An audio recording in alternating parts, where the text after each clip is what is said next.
Oh, Mundo, how was that for your first takeoff out of somebody's backyard? That was awesome, bro. Love it. Love it. It's a different life up here, man. You guys know that I'm starting an in-flight podcast with other entrepreneurs. Oh. Mundo, is that you? That is me. Tell me what you do, man. I am a CFO by day, so I actually own a few companies. Well, so I own a freight brokerage, a diesel repair mechanic shop, and as part of my W-2 role as CFO, that's on the trucking company side. And then we have a few commercial real estate properties that we operate as well. So everything that I own and work in is kind of all wrapped together into one. Okay. And then on the real estate side, I'm an investor with over 200 doors. And so obviously that's a business within itself. Very, very entrepreneurial driven. I first started my career in corporate America and quickly realized that I was not built for corporate America. So I love what I do. So how did me and you meet? How did you and I meet? Yeah.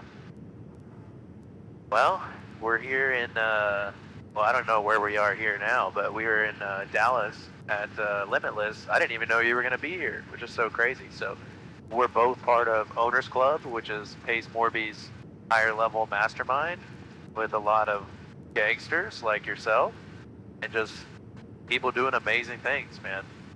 It's I never would have imagined that today I would be in an airplane flying around. It's incredible, right? The people you come across. Oh yeah, I mean there's so many amazing people in Owners Club doing awesome things, and this is like a dream come true doing what I'm doing today with you. It's awesome. See, the way I see it is, I met you yesterday with Pace. Yep. Less than a day later, we're doing what we said we were going to do. We immediately took action. We didn't ideate on what we said we were going to do. We just did it, man. So for everybody out there listening, I met Mundo yesterday for the first time at Limitless, hanging out with me, him, and Pace Morby. And I got to talking about what I do, and he was like, man, I would love to go out to your ranch and be on your podcast and fly with you. And less than 24 hours later, he's sitting in the seat with me. That's the kind of action I like to see from other entrepreneurs. Get right to it. Mundo, was it easy to get to this left seat with me? Yeah, I mean I just had to sit here and do absolutely nothing. It was awesome. I love it. It's really that easy, guys. So if you ever want to come on the podcast, tell the world how you got to where you're at, I would love to hear your story so I can share it with the world in flight. Mundo, so yesterday you told me you were scared to fly and you've never been in a little tiny airplane. What made you overcome that fear and just hop in with me? I think part of it is being a yes man, right? Saying yes, taking action, just doing the thing, and you never know what opportunities are on the other side of saying yes. Even just coming to Dallas, right? I mean, everyone's busy. We all got things, and you sit there and like, oh, is the value? Should I take the time to go out and do it? You just never know what's going to happen when you say yes to doing things. Plus, you shared about your background, your history, how experienced you are. You have a mechanical background. You take care of your fleet. You do everything A to Z when it comes to airplanes, and it builds a lot of trust. I mean, obviously fly not only airplanes like this, but commercial airplanes. I mean, it makes it easy for me to trust in your abilities, right, to get on the plane. I'm not jumping in a plane with someone who just got their license last week, right? Dude, that is right. I've been flying for a long time, and it happens to be how I make a living, but it also happens to be my love. And for me to be able to share this with you, I think it really solidifies that I never work. That's the kind of guy and girl I want to do business with. I don't want to be with somebody in a partnership or a business relationship that complains about the hours they put in because they feel like it's a job. You know what I mean? Yeah. Like, do I plan to monetize my flying ability? Absolutely. But is it an issue for me to wake up at 6 a.m. on a Sunday morning and do an in-flight podcast with you and take you to another airport to show you how I fly in distressed aircraft? No way, man. This doesn't work for me. This is a lifestyle. There's no graduation date to what I'm doing. This is how I live. You feel that way? That's amazing, bro. Well, I don't feel that way in the sense of airplane in my backyard, but but as far as what I do, absolutely. This is awesome, man. It's a different life, isn't it? Yeah. Like, do you ever get anybody that says, hey, man, you must be crazy for not taking the security of a corporate job? Oh, yeah. When I left my corporate job, I had many people. This is actually a funny story, depending on how you view funny. I had a lot of people tell me that I was absolutely crazy. I actually was married at the time, and my wife pretty much divorced me because of that, me leaving my corporate job. You know, the whole reason why we moved to Indiana was for me to work at this, you know, really well-known publicly traded company. And if I was not working at that job, what was the point of being in Indiana? It, you know, led to some whole other issues of just really at the end of the day, I didn't have a partner that supported me. And it actually led to the divorce by me wanting to go out and take a risk with unknown certainty of not having an income and following, you know, a different path, right? And that was like the biggest blessing that ever happened. I found someone else who truly supported me and was a better fit. And now we're, you know, married for over 5 years and have 2 kids together. It's been amazing. But yeah, there was a lot of people along the way when I was doing that questioning my mental sanity. And I question their sanity, right? Because they're not living the life that they were designed to live, and they're just doing their 9 to 5, the same thing every day, and working their entire life to one day be able to live an actual life. And you know, you do that at 65, and how many good years do you have, you know, ahead of you at that point? I don't think many. You know what I mean? What's that? I don't think you have many left after 65. I know. Very true. That's why I also chose to take this entrepreneurial route, man.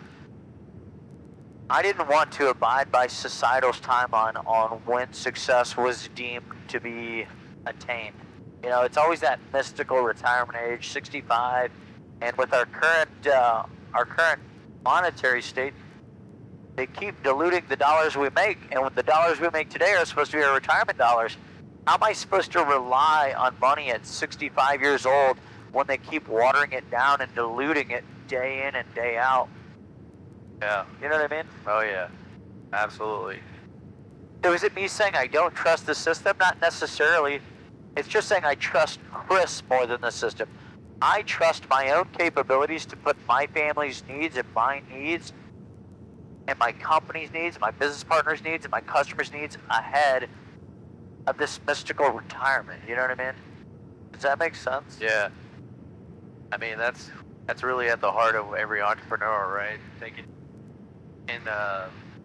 fate into their own hands and pushing things forward, creating something better. And you're not only creating something better for you and your family, but also other people, right? You're creating a vision where other people's visions can also fit within yours.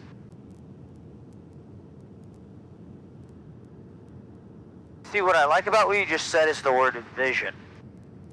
If you can sell your vision to other people, you know your vision's probably not that crazy. You know what I mean? Yeah. Yeah. That's why I find it so important to go out there and network and get vulnerable and tell other people these crazy ideas. Because if you said that out loud to me 5 years ago, hey, I'm going to quit this cushy corporate job, I just got married, I got some kids, yeah, I'd probably think you're crazy too. Yeah. But the fact that you're willing to get vulnerable, you're willing to dig deep, you're willing to ask for help, you're willing to explore other options besides the path that was carved for you. You didn't carve that path. Society carved that path and said you need to take this road for success. You said, well, maybe there's another way. And we're proving it right now. I'm proving to you that there's another way to monetize your life, and I'm showing you my vision. Is it crazy that we're in a plane right now that we took off out of my backyard and we're going to some random airport in the middle of Texas to look for airplanes? Wow. Isn't that crazy? So that's what we're doing? We're going to go look at other airplanes? We're going to go... we're going to go to Bonham Municipal Airport, and I'm going to try and find distressed aircraft on the ramp. And I'm going to show Mundo how I look for distress in airplanes. Wow, dude, this is awesome. That's what we're doing. What? I'm showing you my vision. I'm not telling it to you, bro. I'm showing it to you. That's amazing. Isn't it crazy? Now, guys, you think, why did I bring Mundo up here? One, he's just as crazy as I am, and I love it. I believe in his vision, and he clearly believes in mine. He's sitting in the left seat. If you guys don't understand how intimate it is to fly with somebody you've never met, he has no idea what my background is. For all he knows, I just got my pilot's license yesterday, but he believes in me. He got vulnerable. He decided to trust in my abilities and my skills, and now he's flying with me. If something were to happen to me right now, Mundo, you think you'd be able to land this airplane? Definitely not. We would be in for a very entertaining podcast that the footage may or may not be recoverable. Guys, so to put things into perspective, he trusted my health. He trusted my ability to fly this aircraft. He trusted my ability not to scare him or to do anything outrageous to make him uncomfortable. He trusts me all around because I have put that out to the world, and it came right back to me. And now I'm going to show my vision when we landed this other airplane. It's amazing when a couple of entrepreneurs get together and they start ideating and then taking action immediately. Yeah, dude, it's super impressive. Like, I'm so directionally challenged, so the fact that you're doing this, you don't even have, like, any GPS per se. Maybe you've looked at it, I don't know, but it's like, I wouldn't even know how to get back to your house. Yes. I'd be landing at some random strip. Alright guys, I've been doing this a long time. I've been flying 15 years. I've got somewhere between 7,000 and 8,000 hours. I stopped logging a while ago. I log what's necessary to stay legal, but I don't log my total time anymore. So I've got a lot of flight time, especially in these little airplanes. So yeah, I'm able to get up here and identify landmarks. It's called pilotage and dead reckoning. I'm very comfortable just taking a snapshot at something, processing the information, and pointing the airplane in that direction. You know what I mean? Kind of like entrepreneurialism. Like, think about it this way. If I were to turn the airplane 1 degree to the left and fly 1,000 miles, my course would be far and wide. That's what entrepreneurs doing. You decided to take 1 degree of change, quitting your corporate job and becoming an entrepreneur, and in 10 years from now, that corporate job is going to be so far away from who you are, you're not even going to recognize corporate Mundo. Exactly. You decided to change course 1 degree, man, and it's changing your life. It's changing the course of your children's lives and your wives' lives, and we're doing it together, bro. Love it, bro. I love how you put it that way. I definitely wouldn't be in a plane today in a corporate life. Nah, man, because you'd be working. Yeah. You'd be running spreadsheets for somebody else, and you'd be getting someone else's dreams further along than your own. Exactly. To me, that's what I see an entrepreneur as, is they got tired of trusting in someone else's dreams, and they just went all in on themselves. You know what I mean? Heck yeah. Mundo, so tell me about a time where you felt like quitting, but you didn't, as an entrepreneur. As an entrepreneur. I think to get into that as far as like an entrepreneur, I mean, there's been many, many times that I've thought about quitting. I mean, it's built into my DNA to not quit. One quick example, and it'll kind of feed into how it relates to entrepreneur, is when I was playing baseball in college. So I started out as a pitcher, and I thought I was on the team. I get there, and there's only like 20 roster spots, and there was 70 people. So you do the math. There's 50 people that are going to get eliminated from the team and not make the team.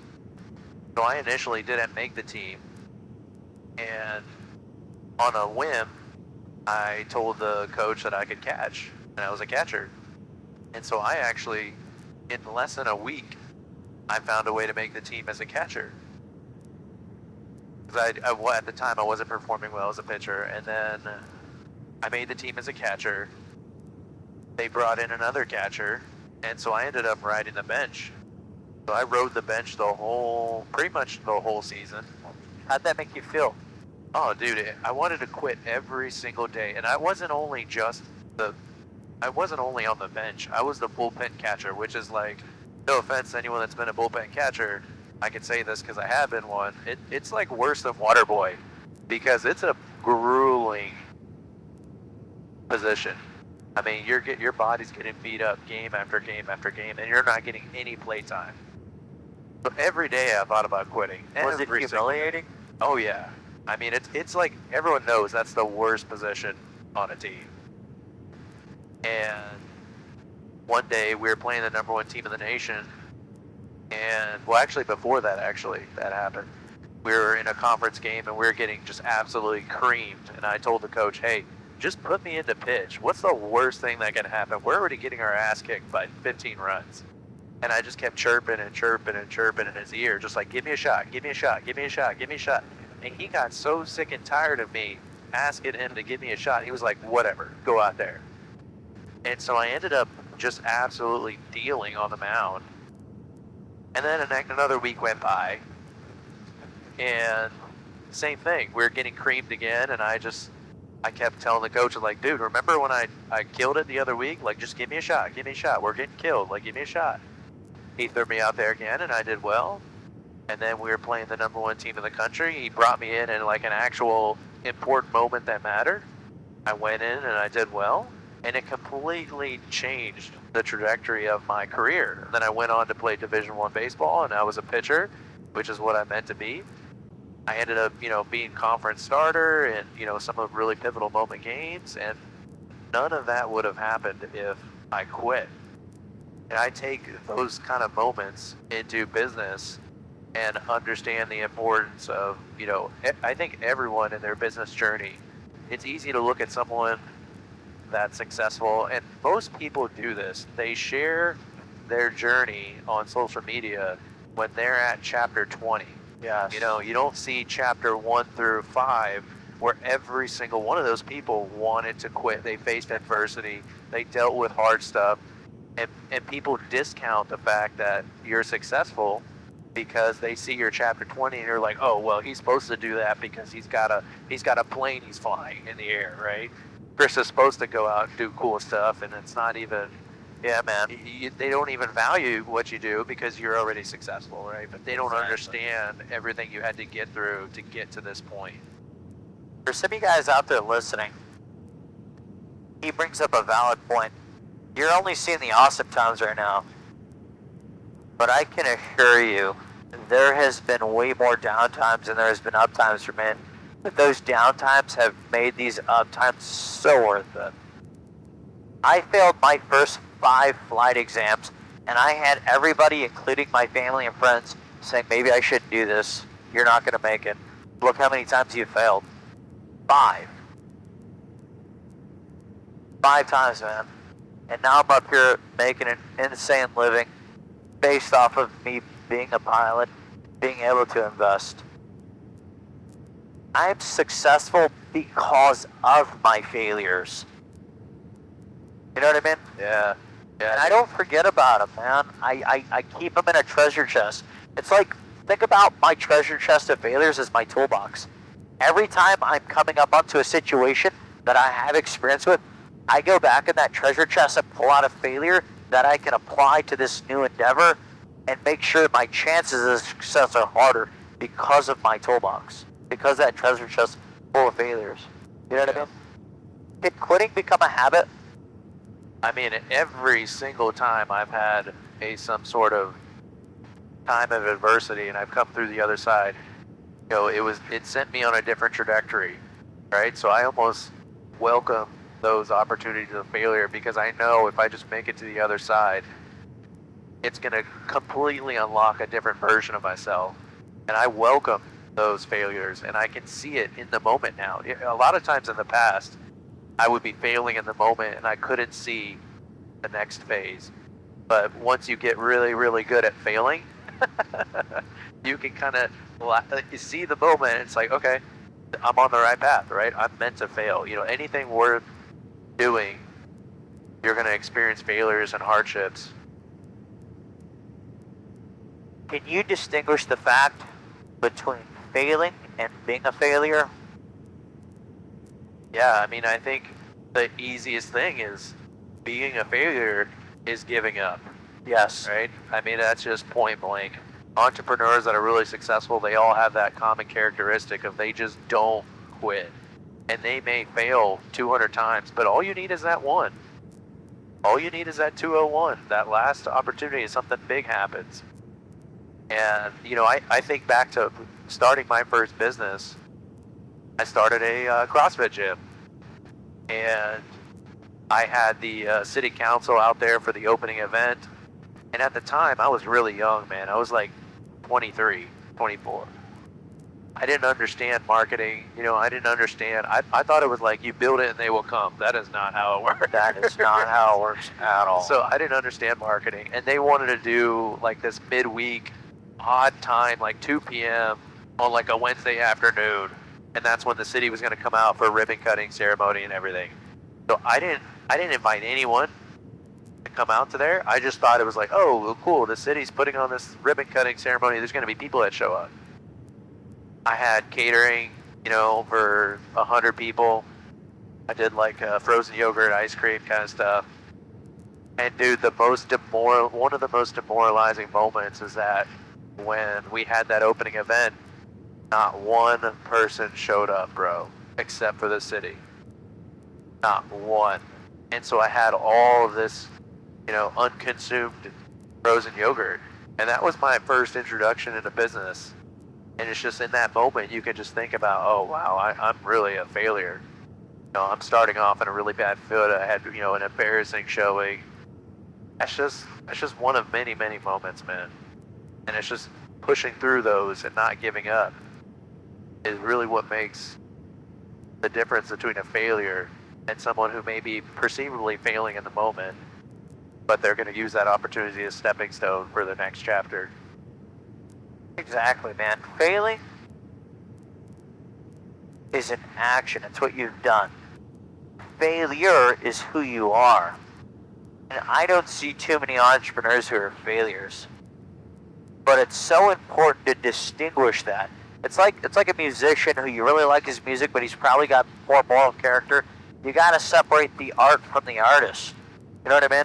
Yeah. It's when I create parallels like that, I learn really well. So when I fail at something, which I do often, as a father, as a human being, as an entrepreneur, as a pilot, I fail consistently and constantly. But those failures are the mountain that my empire is starting to become built on. You know what I mean? Like think about it this way. You're at the top of the mountain and you post your flag. That whole mountain is all of the failures that you had to climb over to get to the top and post that flag, that Mundo flag. You know what I mean? Yeah. I mean, for me, I'm just wired differently than normal people, and I think entrepreneurs are all wired that way to some extent. Is if you handed me a bucket of money, like, I'm not gonna be happy with that. I can truly enjoy the top if I felt like I earned it. You know, if I went through adversity and I went through all those different peaks and were able to overcome these things, so that when you get to the top, you can look down and really just appreciate the beauty. Kind of like the view that we're looking at right now. Just appreciate it and know how hard you work to get to that moment. Dude, is there ever a time to where you were so ashamed or so embarrassed or so fearful to ask for help that the pain became unbearable and you had to really just relinquish it to a higher power and ask for the help? Let me give you an example. I was addicted to cocaine and alcohol for a long time. And I was so afraid to ask for help because I didn't want to jeopardize losing my FA medical to be able to fly, because I mean, this is my heart, this is my soul, my passion, man. But I became in so much distress and so much pain that I was willing to give all of this up to be able just to live sober. And what I realized is God takes and God gives. And he said, Chris, you've been a bad boy, and I need to take this flying from you for a while. But if you're a good boy, you don't expect, and you just live a good sober life, I might give it back. And that's exactly what he did, man. Now I'm flying 767s all over the world again. That's amazing. Because I was willing to give that up. I was willing to give it up to get the help for the chance of keeping it. That's the same with entrepreneurialism. You gotta be willing to give up your most loved and prized possessions for the chance. Not for the guarantee, but the chance that you might be able to do it. You know what I mean? Yeah, now That's faith. Now that you say that, I have something not to that effect, but a similar experience. And when I started that CrossFit gym, you know, I was young, man. I didn't understand the value of or what my role as a husband was, and you need to water that every day, that relationship, right? And I was getting home, you know, I was working my corporate job. I was working out. I was a competitive athlete at the time, teaching classes, running the business. I'd get home at like 11 o'clock, 12 o'clock at night every single day, and I was working out 4 or 5 hours a day. And Saturday, Sunday, all day, all night, like there was not any moment that I was focusing on the marriage and the relationship. And so what happened when you watered that marriage and that relationship? Well, I did, and that's what led to the divorce, right? And right before I got divorced, I actually herniated my disc, and it removed my ability to compete. And I spent my whole life competing. I was a competitive baseball player, and that was my whole identity. And then identity transferred over into being a CrossFit athlete. And that's just what I'd done my whole life, is just compete. And so I went to a sports psychologist to help me because my entire identity was shattered. You know, I no longer could do the thing that I loved. And then the marriage problems came. And so what ended up initially being a sports psychologist issue turned into really marriage counseling. So I had to humble myself enough to be vulnerable with someone and tell them, hey, I'm not perfect. And I got issues to work through, right? And I did that for probably 2 years, and it transformed me into a different person. I was able to work through a lot of the issues that I had mentally and understand that my value as a human being was not whether I win or lost in whatever I was competing in, and that there was more meaning to life, right? And for me, I had to get very vulnerable and work on myself before I could give myself to someone else, and set that up for success. Because I would have just repeated the cycle over and over and over again.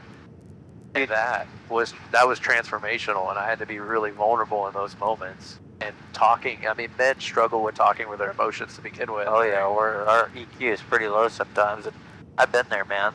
So what I'm hearing you say is you learned to work on the permanence, which is family, which is your faith, and set aside the impermanence, which at that time was your CrossFit career, your competitive athleticism. And that's the same thing with the flying. I knew that my life was going to last longer than my ability to fly, so I needed to focus on my health. And I needed help in that realm because I didn't know how to just give up my love because I was so selfish with what I wanted. It was what Chris wanted. It was Chris's love of flying. But Chris never thought of everybody else. I was so selfish that I got so good at flying and I got so successful at flying. I built this amazing career, but I forgot to think of everybody else in the process. And everybody else in that process are my permanence. They're my permanent family. It's my permanent faith. I'm going to do in this life what's going to take me to another life. That's eternity. You know what I mean? Yeah. And flying isn't something that I'm going to take into the next life, so I had to give it up for a while. Fortunately, I was able to give it back, but now I see life through a different lens. You know what I mean? Yeah. I wake up thinking of how I can serve other people. Like right now, I can't tell you how ecstatic I am to be able to serve you and your goals and your future by having this conversation. This is like, to me, this is like church, man. Yeah. You know what I mean? Yeah, it's amazing. I never thought I would be here doing this today. It's insane, right? Yeah, it wasn't on my calendar. So if you look over to your left, that's Bonham Airport. What I'm going to do now is I'm going to listen to the weather real quick. Okay. 6,000. Broken. Temperature 2.8 Celsius. Dew point 2.2 altimeter. Bottom traffic, Cessna 36190 is on a left crosswind for runway 18, bottom traffic. Alright, so what I just did there Traffic, similarly 052 Alpha, left crosswind. is I just listened to the weather. What it told me is the winds were 120 at 8 knots. That means I'm going to be landing on the south runway. I want to land into the wind, okay? And I've already scouted the area. I've been looking around this entire time. I'm looking for traffic, and I'm looking for a proper airport entry. So right now I'm on a left crosswind for runway 18, and then I'm going to turn left downwind. And what I'm going to be doing this whole time is looking for obstacles and other airplanes. That's the biggest thing I'm looking for up here is collision avoidance, okay? It's also you serving me to be able to show you my life. Like, I am beyond privileged to share with you what I have. And I live by this program that helped keep me sober. And sobriety was completely given to me absolutely free with no expectations of giving anything in return. But within that program, it says if I want to keep what I have to give it away. So this is me giving away what I have to you completely free because I want to keep it. Amazing, bro. I Sharing appreciate with it. you my time, my talents, my knowledge, my love, my support. You have it all, bro. I love it, dude. Thank you. God, man. This is the beauty of being an entrepreneur, man. This is our little Entrepreneurials Anonymous support group, man. This will keep us sane when times get tough. Just know I'm out here looking for airplanes somewhere, man. Somewhere in Texas, I'm fucking sweating my ass off. Flying around with Brody while he's recording me looking for shit. Bottom traffic, Cessna 36190 is on a left downwind for runway 18 bottom. Alright. So what I did was I self-announced my position. Someone's listening, someone might not be listening. But they know that I'm right here in the traffic pattern. And what that means is they can look around and orient themselves that this is the quadrant of the airport that they should be looking for my little airplane. You know what I mean? Yeah. It's actually a 17. I've been saying it wrong. So everything I do up here is for energy management, okay? I'm managing my altitude and my airspeed at all times. Everything's fine. Everything's fine. I got plenty of airspeed. You see the white and the red? Yeah. That means I'm on a perfect 3-degree glide path. So I got 30 degrees of flaps in, mixture's full rich, carb heat's in, primer's in and locked. I don't have any fill pumps. And we're on a perfect approach. So I'm just going to keep this airspeed. I'm going to aim for the 17. And the reason I'm aiming for that 17 is because that's where I want to pull the power to idle and slowly flare. Yeah. Everything's fine. And I'm going to put the nose towards the sky. And I'm going to go like this. But right now I have a little right rudder, left aileron. That's called a cross-controlled landing because my winds are coming from that way. And this keeps me from the airplane rolling over like that. But the winds aren't that strong, so that's not too much of a factor. Jones traffic 7 all November 8052 Alpha, left base 17 Jones. Jones traffic, Cessna 36190 is getting off of 17 via Charlie. Jones traffic. Alright, so I'm just telling them everything that I do, so we're essentially self-coordinating, you know what I mean? Yeah. Alright, it looks like there's some airplanes we can look at. Guys, this is exciting. Woo! Alright, clear left. everybody out there listening, if you're a real estate investor, you guys drive for dollars, I fly for them. I go fly at other airports and I look for distressed aircraft. Either A, financially distressed, or B, mechanically distressed. And then I try to procure them, fix them up, and lease them out. Mundo, where can my guys find you? You can find me on Instagram, also on YouTube. Look up Mundo Sanchez on Instagram, and then Mundo.Sanchez on YouTube. I don't know why they made me put the dot, but that's how you can find me. Guys, Mundo is a phenomenal resource if you need help getting into business, if you need help going through a business, if you need help with any kind of business acquisitions or real estates. He's an actual CFO. He practices daily. He is a financial guru. If you found any value in today's Fighter podcast, please share this with someone who's going through any kind of distress, either with recovery, with entrepreneurialism, you're going through a tough time. Hit us up and talk to us about it. You have help through us at Chris Does Deals. You can find me on YouTube and Instagram. Love you guys. Later.